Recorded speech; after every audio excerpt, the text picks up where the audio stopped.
I'm Brittany Brumis, and this is Soul Magic Yoga. So, Please hit the subscribe I feel button. like yoga therapy is such a vague term in itself.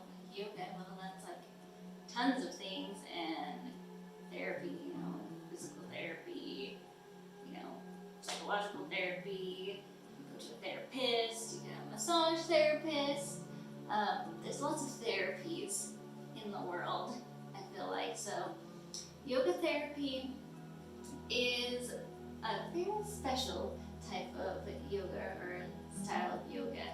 And it's similar to, I would say, like a restorative yoga kind of practice. It's a little different because there are some things that are included in every yoga therapy class that kind of makes it its own thing. And it can get pretty, I don't want to say complicated, but there's a lot of things you can do with it, and so it can be pretty extensive, I should say. And that is why, in order to be a yoga therapist, you have to have a whole nother certification for it. So when, we're doing yoga therapy, I can teach yoga therapy as a class where I have, a bunch of students and we're all doing it together, and I could be doing some hands-on assisted stretching during the class to everyone. So there's that version, which I'm certified to do just with my normal yoga 7 style certification. But then there's another type of yoga therapy which I had to go back and do an extra certification, where it goes a lot deeper into it, and it is also more about a one-on-one experience, or like I'll do maybe a one-on-two, like I can do 2 people at a time or 1 person at a time, and that's a lot more private, and that is a lot different in the sense that I'm not telling you what to do. I'm not saying, oh, go into child's pose or lay in shavasana. You're basically laying there as if you were getting a massage, completely relaxed, and then I, or the yoga therapist, would be manipulating your body into different yoga postures and positions, which we use a ton in yoga classes anyways. Well, I use a ton in my yoga classes. So it could be something like putting your arms in the posture B, which you could, do yourself, but I would be doing it for you, and then I would be also stretching you while in these different positions. So that's the difference of that. And I don't know why I got off on that tangent, but yoga therapy as a class has some components. So you'll find, we have a lot of freedom as to what we do in them, but there are specific things that are looked for in them, or you want to make sure you include. And the purpose of yoga therapy as a class, or if I'm just doing it one-on-one with someone, is relaxation. That is the only goal. You want to keep the heart rate down, keep the person relaxed. So all the poses that are done in it are non-exertive. Anytime you're doing a pose that the person's heart rate starts to increase, that is bad in yoga therapy. So everything should be really relaxing, not exertive. The only force in yoga therapy is gravity. So gravity is the only thing that's going to be pulling you or pushing you in a pose, not you, or, well, it could be me if I'm stretching you, but that's a little different. Also in yoga therapy, you're only going to find a few poses. Because the goal is relaxation, you need to have time to relax in the pose, to let go. You get in the pose, you relax, and then it takes a moment for your body to actually release. And then you can feel, oh, all right, I'm settling in, I'm getting more relaxed. And then we let you sit in that pose for even longer, just so you can relax even more. Because the moment we move you again, your brain starts to fire up again, because now you're flipping over or turning or whatever it may be. So we really try to keep you in those poses for as long as we can, but still, mixing it up with different poses. Because obviously, if you're in one pose for a really long time, you could also get kind of sore depending on what it is. And the goal is relaxation. sore. Another thing that we always use, or that I use and am taught to use, is a thing called Swara yoga.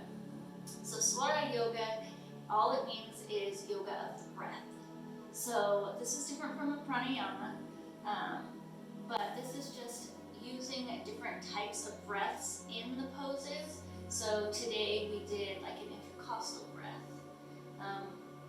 So you can breathe into spaces or certain body parts. You know, we're breathing into space between the ribs, we're doing intercostal. We did a lot of belly breathing, abdominal breaths. There's also high, low, and middle breaths, which I'll probably do a whole video on that later, kind of show you in a class. But when you're doing the different breaths in the poses, it heightens the sensitivity you have in each pose and brings more awareness to, you know, what's going on in the pose, what you're feeling. You're not just laying there, you're feeling something in the pose. So we always want to include those into the poses.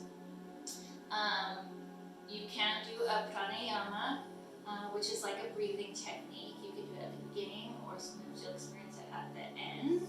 But this calms the nervous system down and kind of overrides it, which is really great if, say, you come to a class and you have tons of mental energy, your mind's going a million miles a minute. A pranayama is really great to just get it to shut off, and then you can relax the rest of the class instead of spending your entire class trying to get to the point where you can turn off your brain. So sometimes we'll do pranayama if I get a sense that there's a lot of mental energy happening in the room. Another pranayama that I use a ton in everything I do is Sukha pranayama, or easy breath, and we did that a ton, and it's just really easy. That's why I pick it. It's great for anyone who hasn't done a lot of breath work, and it's really good training to start counting your breath and, you know, kind of messing with your inhales and your exhales. And that breath is really powerful for relaxing the body, and especially, you know, if you're focusing on a muscle to relax, getting that muscle to release. Let's see, what else do we use? We did one today. Namaskar, or a salutation, and that's, you know, where you're rounding and you're arching the spine, rounding and arching the spine, warming it up. You're getting that spinal fluid to circulate around, but you start to connect your breath to your movement, which when you do that, you know, you're focusing, keeping it slow, your body starts to slow down, your breath starts to slow down. There's I feel like it's really difficult for you to breathe fast, but then to move slow, just naturally they go in rhythm together. And when you are slowing the breath down, you're making those moves really slow, you start to create an effect of peace in the body, or shanti. And that's obviously awesome. If our goal is relaxation, we want to create peace. So you can do those in a yoga therapy class, or you'll experience those in a yoga therapy class sometimes. They do take up some time, and if we are doing a namaskar, then we're doing a lot less poses. Another thing that I include, and is always included in any of my classes, because this is just the style of yoga that I teach, is we include padapis, or postures, and positions of the body. So in yoga therapy, we focus a lot on torso postures. This creates a lot of space in the spine, and especially in the beginning when you're trying to relax, the more space you create in the spine, the more you're going to surrender in the pose, and the more you're going to be comfortable. If your back is really tight, I mean, obviously we've all had, you know, really tight shoulders, or, you know, our shoulder blades are tight, or our low back is tight, it makes it very difficult to relax. So the first thing we want to do is start to break that tension up to get the body to relax, so the mind can relax. So we'll do lots of torso postures, which are like, you we did a lot of laterals and twists, and obviously you're naturally doing forward folds and things, and we're adding in back bends and things, really getting that spine to kind of move and shift. I do add a lot of, I don't do so much hand postures, like I will sometimes, but not a ton. I'll do a lot of arm postures, with the arm in B or 90 degrees or arm in cross. And the arm posture is really good because when you're working with the arms, you're working in the spiritual zone of the body. So this is where all your beautiful emotions are, and we can all use a little release and relaxation in the spiritual zone of our body, especially right now. So we'll do a lot of arms, different ways to place the arms, and then one that I really rarely use, but is kind of fun, are face postures.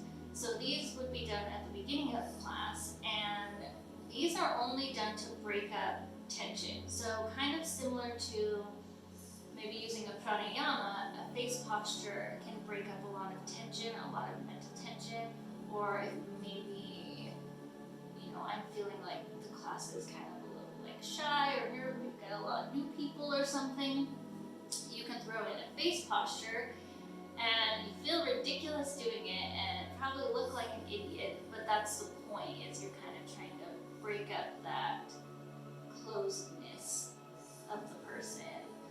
But I don't do face postures a ton.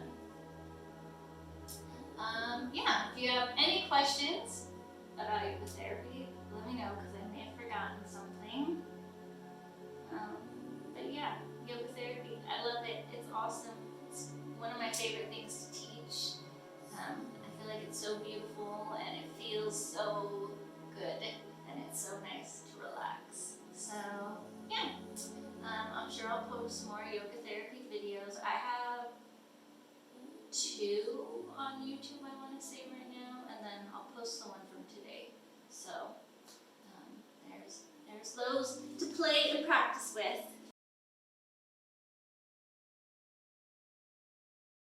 Please like, comment. I'd love to hear from you. And don't forget to hit that subscribe button. Keep these videos coming.